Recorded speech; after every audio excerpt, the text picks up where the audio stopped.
The James Webb Space Telescope is disturbing the apple cart out of nowhere.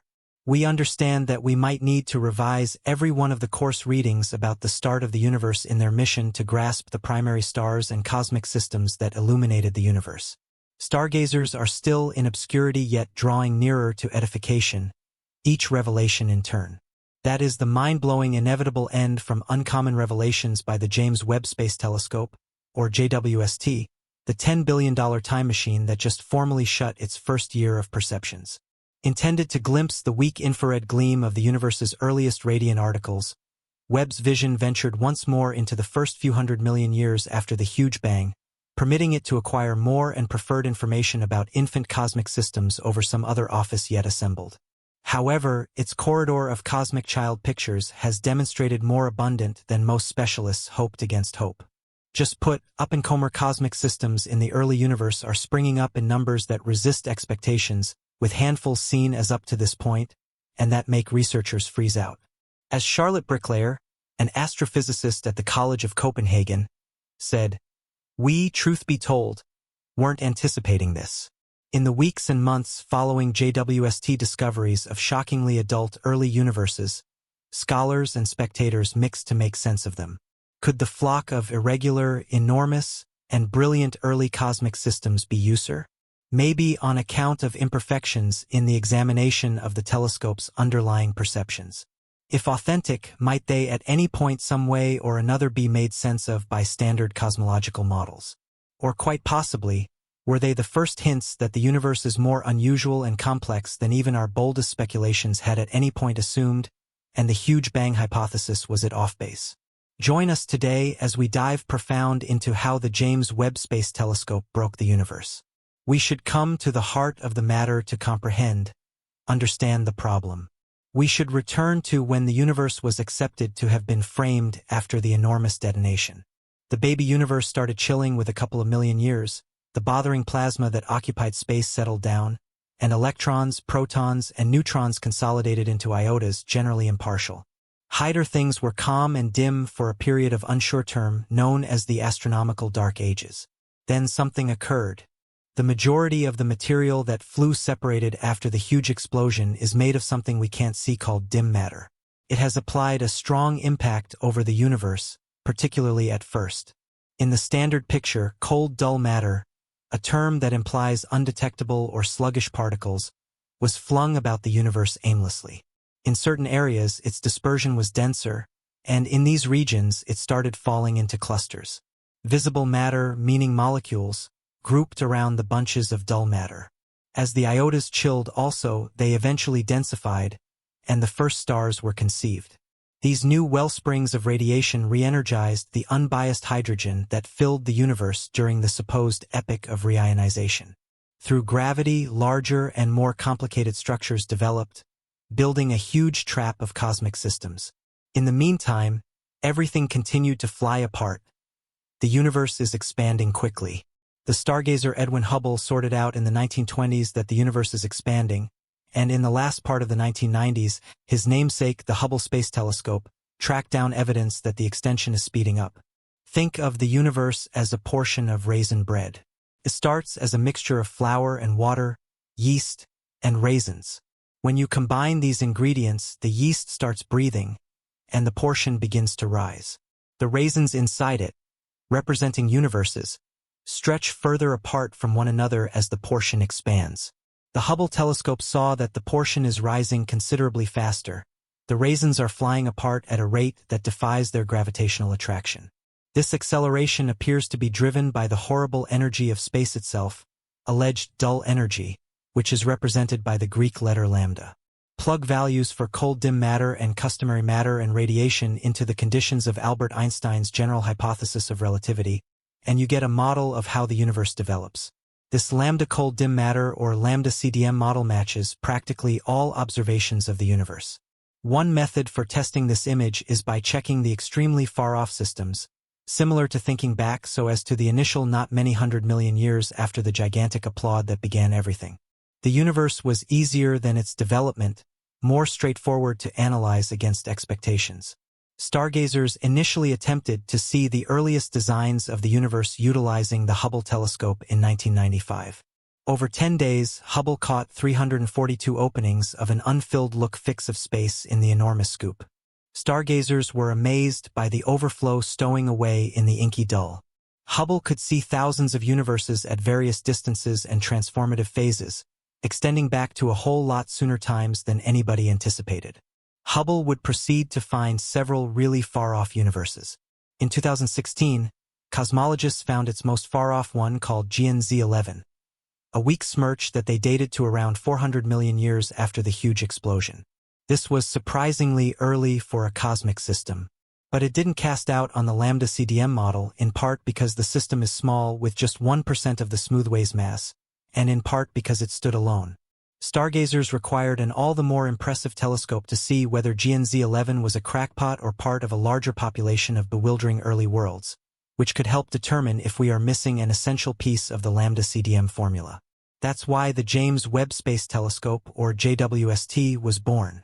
Prestigious as the largest, most powerful observatory ever sent off from Earth, the JWST was built to alter how we might interpret the universe. Positioned 1.5 million kilometers away from Earth, interference and chilled near absolute zero by its tennis court-sized sunshade, the telescope carries a giant segmented mirror and perfectly sends-eye instruments that were intended to reveal details of vast first light until recently never noticed. And that promise was kept as the first discoveries were obtained within weeks after JWST full operations were passed. Cosmologists' most out-of-this-world fantasies. It has seen worlds incredibly near the earliest days of recorded history, examined the atmospheres of exoplanets in remarkable detail, and provided stunning new perspectives on of universes in our nearby planet group. However, it's just the beginning. As Webb's vision comes to back into the initial not many 100 million years after the huge explosion, allowing it to get more and better information about infant systems than any other office. However, worked in question isn't anything not exactly our extremely comprehension of how the precise universe we know rose out of early-stage confusion.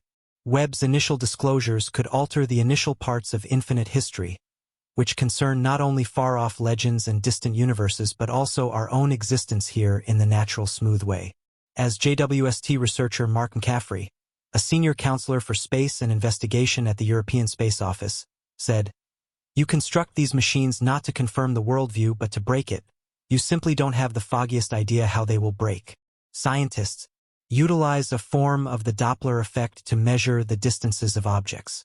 This is similar to sorting out the location of an ambulance based on a siren.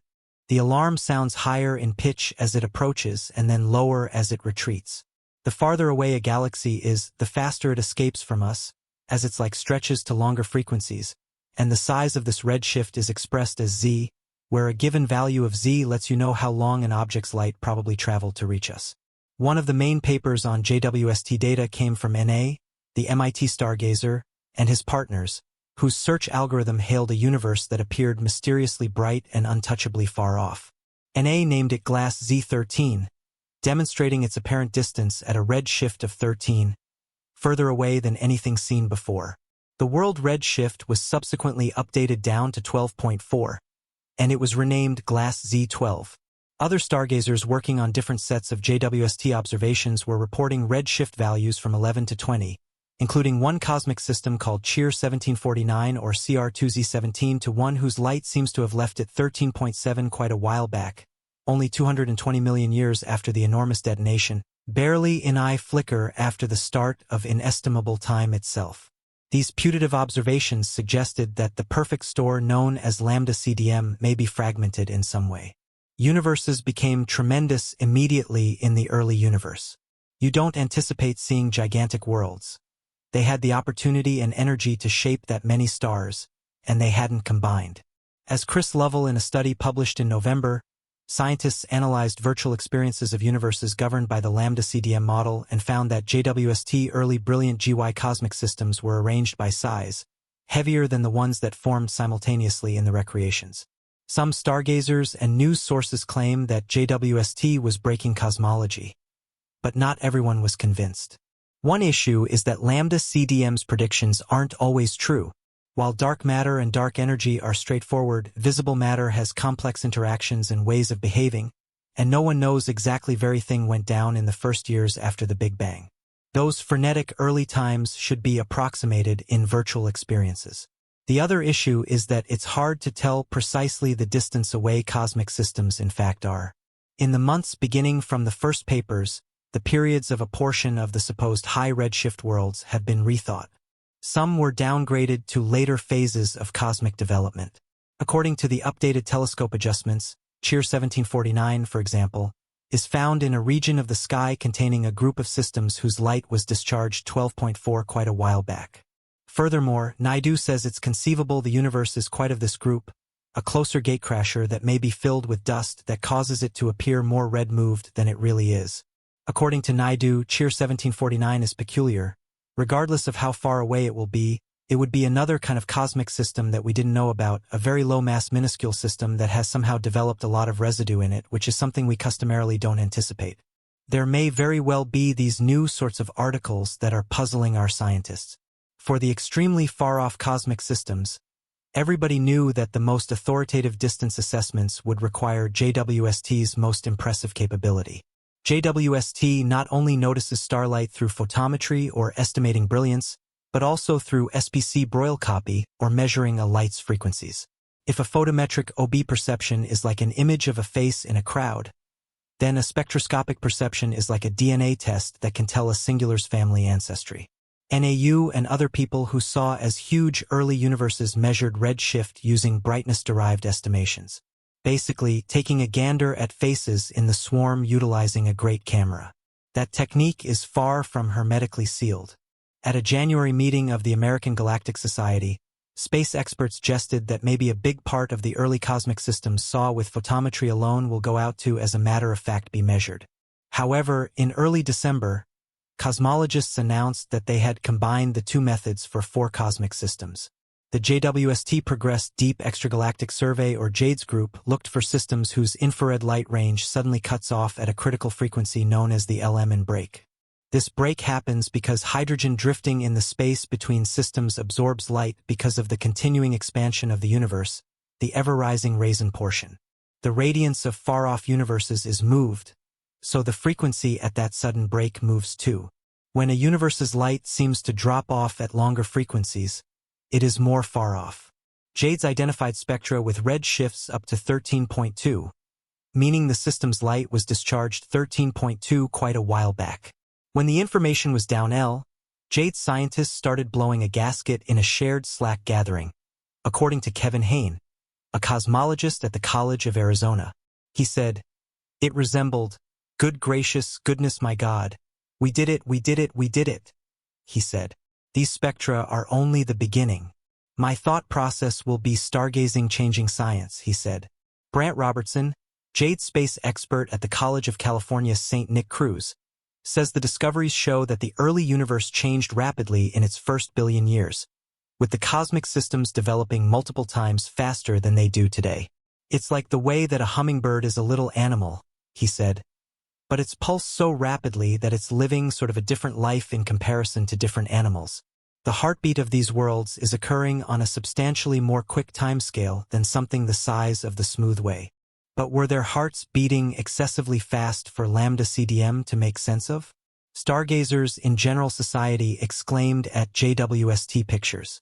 Researchers started working behind the scenes to determine if the cosmic systems blinking in our view really rely on lambda CDM or just help to secure the numbers we should plug into its conditions.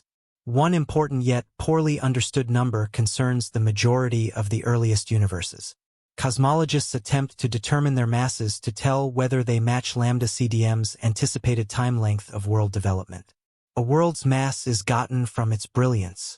But Megan Donahue, an astrophysicist at Michigan State College, states that, at best, the connection among mass and brilliance is a ballpark estimation based on assumptions gathered from known stars and well-studied worlds. One vital assumption is that stars generally form within a certain statistical range of masses, called the initial mass function or IMF. This IMF boundary is crucial for gathering a world's mass from estimations of its brilliance because hot, blue, heavy stars produce all the more light, while most of a system's mass is ordinarily locked in cool, red little stars. However, it's possible that the IMF was different in the early universe. If so, JWST early universes might not be as heavy as their brilliance suggests. They may be bright, but light.